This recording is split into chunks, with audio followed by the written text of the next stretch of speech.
time to finally make a follow-up to one of my most popular videos. People have been wanting it. Oh, this isn't the Portal follow-up video? 100 views. Yikes, well, regardless of all that, I'm going to point out 6 more local multiplayer games that I like in hopes that you might discover something that you might have otherwise missed. Let's start off with the first one.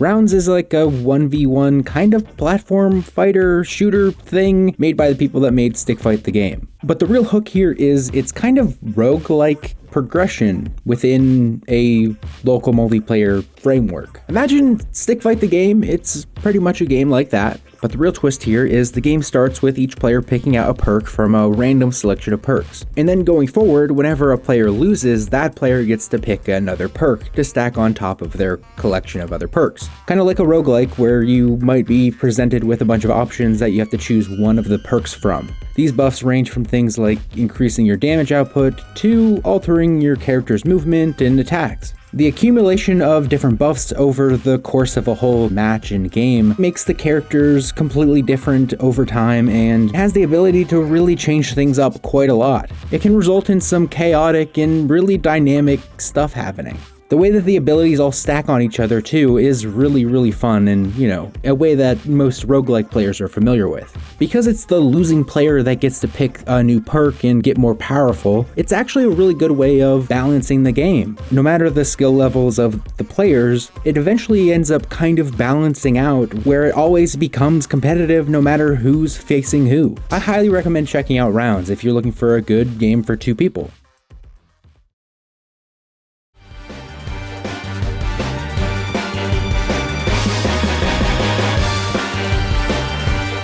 I really like games that have a speed and a flow to them, especially when it feels like you're just barely holding on. And Speedrunners really delivers that perfectly in the context of like a 2D platform racing game. It really creates a constant feeling of either holding on by a slight lead or just being on the verge of overtaking the player right in front of you.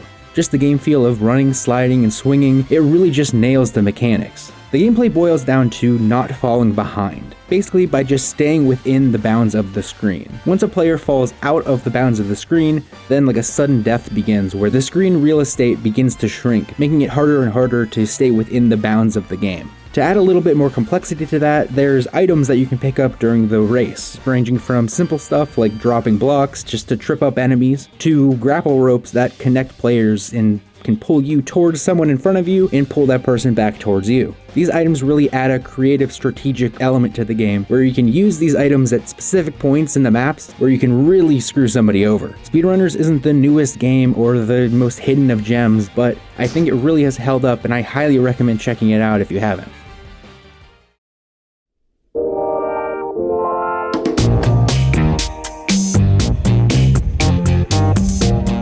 Hidden in Plain Sight is a pretty rough looking game and it's really basic mechanically, but for some reason those mechanics are just so good that it makes up for any of the roughness around the edges. It's a game that revolves around blending in with computer controlled NPCs, and that's a concept that's been done with a lot of games. I'm thinking of like the Assassin's Creed Brotherhood online multiplayer. That one was a favorite of mine, but can't play that nowadays. But for some reason, this is the one that my friends and I always come back to. It features a bunch of different game modes, but really it all boils down to just blending in with the computer-controlled NPCs. Despite the game's pretty rough edges, and this game, I think we discovered it on the Xbox Live Indie Games service, I recommend checking out Hidden in Plain Sight.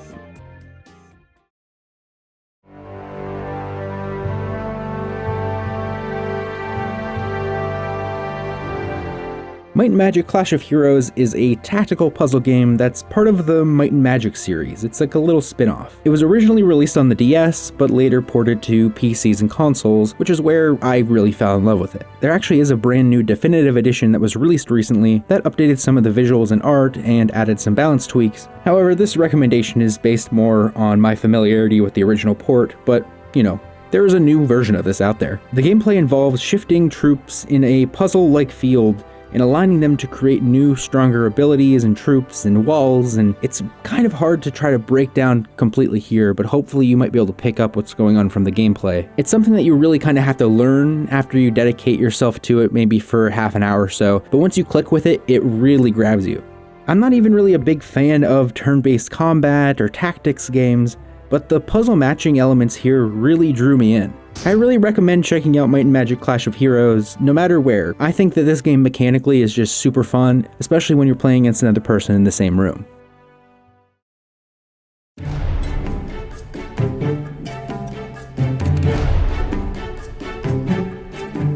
As a big Tetris fan, I am snooty about it when games try to ape Tetris's thing. And at first glance, Tricky Towers might seem to be another one of those kind of games. But really, it's just that Tricky Towers uses Tetronymos as its main visual thing. Tricky Towers is really nothing like Tetris. You're not clearing lines here. This isn't physics Tetris. This isn't the typical thing you might think of when you see something like this. It's really just a stacking game that has a bunch of different modes, and they're all really fun. And I'm going to go through the modes just real quick here. The survival mode is just that. It's you try to continue to build a tower where you have 3 hearts, and for each time your tower collapses or a piece falls off, you lose a heart. Be the last player with a heart, and you're the winner of that round. Then there's the race mode, where you race against the other opponents to try to make your tower to a certain height the fastest. Then there's the puzzle mode, which has a very strict height limit, where you try to get as many pieces as you possibly can into a really confined space without going over the height line. If you're looking for a good couch multiplayer physics competitive game, Tricky Towers is really one that you can't go wrong with.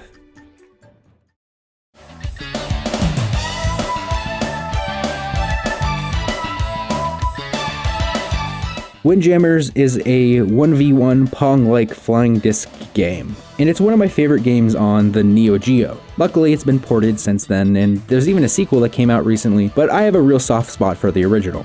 The simplicity here is really what is standout about this game. Boiled down, it is about throwing the flying disc into the opponent's goal. It's pretty straightforward, and it is really easy to pick up. Beyond its super basic principles, Windjammers has actually a lot of strategic depth to it. Depending on the stages, there's different point values for where you throw it into a goal. There's also bumpers that can be there, and there's character-specific abilities. The mind games here are really what I love about this game, though. And I really suggest playing this game in a way where you can either turn off the timer or make it as long as possible, because really taking your time and kind of getting in your opponent's head is the real juicy part here.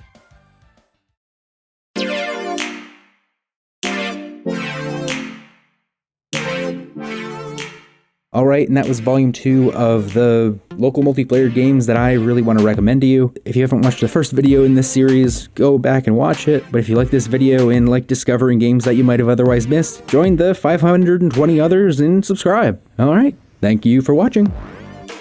Thanks for watching. Thank you for watching. Thank you for watching. Thank you for watching. Thank you for watching.